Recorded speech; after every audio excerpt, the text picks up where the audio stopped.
Paul Glynn is my name. I was born here in Lismore, went to school at Woodlawn, and I became a priest in the Society of Mary, or the Marists. Well, the honorary doctorate of letters, really I'm receiving it in place of Father Marsden, who was educated here in Lismore at Woodlawn, became a chaplain in the army, captured Singapore, worked in the Burma-Thailand Railroad, and came back and told us here in 1945 when I was a boy, we've got to have reconciliation or there'll be another war.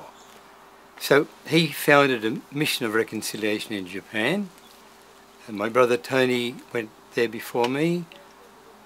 8 Woodlawners went there to work, and one of the main ideas was to work for reconciliation, restoration of ties between Australians and Japanese. Now, part of my job was writing books to explain the very deep, beautiful culture of the Japanese, which we Australians didn't know. And so I wrote six books about that. And my brother Tony returned over 60 samurai swords that Australian soldiers gave him as symbols of reconciliation. Many things. We started a sister city relationship, the first of an Australian city with a Japanese city, Yamato Takeda. So really, I'm receiving that doctorate in place of Father Marsden, who started that whole process of reconciliation. The Japanese were deeply hurt by that White Australia policy. In World War I, at the end, Japan was an ally. So at the Versailles Treaty, Japan had one request, that in the Versailles Treaty there be a clause accepting racial equality. And guess who knocked that out? Billy Hughes, the Australian Prime Minister, who wanted Australia to be a little England. He was a Welshman. A fellow Welshman, Lloyd George, Prime Minister of England, backed him up. And so they knocked that out. So the Japanese delegation went back to Japan, and if you read books by Meany, the historian at Sydney University, the Japanese interpretation was this: look, the West doesn't regard us as equal. They would not accept racial equality. Unless we're strong, we'll end up like India, a colony. And that's when the militarists in the early 20s began to take over. And so, unless we respond to the wounds left by war and do something about that racism that seems to be deep within human nature and rise above it. Psychiatrists talk about how wounds affect us. For instance, in childhood, if a mother dies or a father dies, or if a child is ridiculed or bullied at school, there are deep wounds there, and they have to be addressed. And they use the word repression, which means you pretend they're not there, and you push them down, but they are there. And if they're not brought to the surface, they can cause a lot of harm. In Japan, in March 1945, when over 300 super fortresses hit Tokyo, that night over 100,000 died. Now, it's no good repressing the past as if it didn't happen. We've got to bring it up and look at it. There's an old Irish saying, if a ghost is chasing you and you keep running, it'll keep chasing you. But if you stop and say, why are you chasing me? The ghost will go away. The concept is, bring these things to the surface and talk about them, and accept one another's brothers and sisters from the same global family, and then we won't repeat them, because so often anger is the start of war. I think it's very important. I was once given a flag. I gave a talk on reconciliation at Cowra, and this soldier went home and brought this flag, and he said, I knifed this Japanese to death. But he was a very brave Japanese. It was towards the end of the war. The Japanese group were heading for the sea where they'd get a ship. They were almost out of ammunition. There were about 1,000 of them. We were more numerous.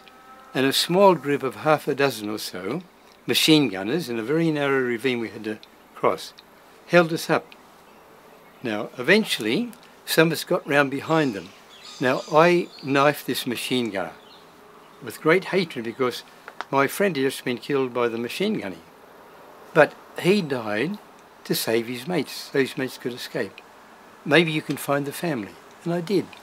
These flags, the Japanese soldier would go to a Shinto shrine with the friends.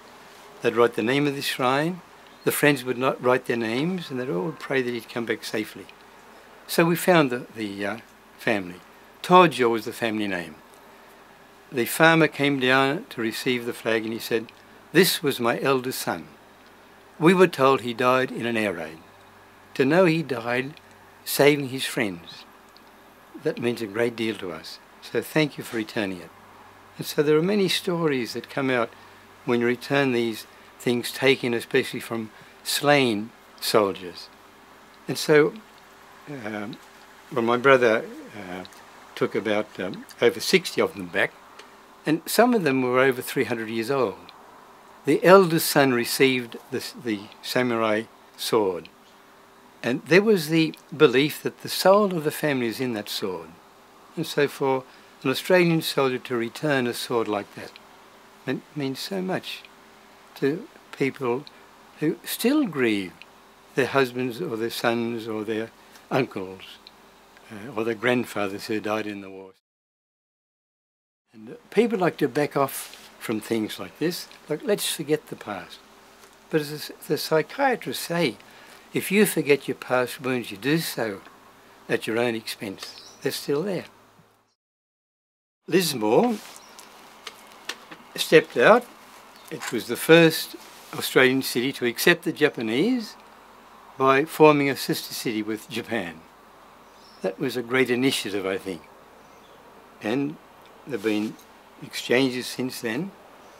And I don't think peace just happens. You've got to work for peace. The Japanese ideograph for anger is very interesting. You write heart and then you write slave. People who are angry lose their freedom. And I think anger is a big problem in our society. So I think we've got to work hard at these different movements, national movements, to get peace and understanding among people. Most people who are friends don't go to war. You don't bomb your friends. But if foreigners are unknown people and you've never met them and never listened to their point of view, wars have been happening, we've got to work for peace. Peace is not a noun, it's a verb. It's a dynamic thing you've got to work for. It doesn't just happen. Well, I'd like to say this. I never heard Japanese in my 20 years there complaining about the bombing of Japan, even though almost 500,000, just under 500,000 died in the bombing. I've never heard them complaining that the White Australia policy was part of the beginning of the war, as Professor Meany of Sydney University points out. I found the Japanese people so welcoming, even though I came from a country that had the White Australia policy. There was so much hatred of the Japanese. During the war we heard nothing but bad things about the Japanese. Here at Woodlawn, when I was 13 years old, we all received rifles, old rifles they were, and were told what the Japanese would do to us if they caught us.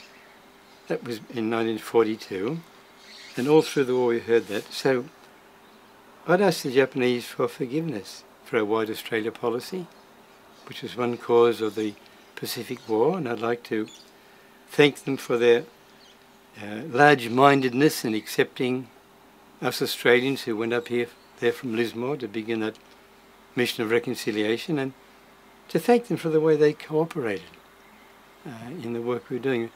Like 6 kindergartens were built, 2 old people's homes, with a lot of support from Lismore, but with a great deal of support from the Japanese who welcomed us, ex-enemies, and took us into their homes, into their hearts.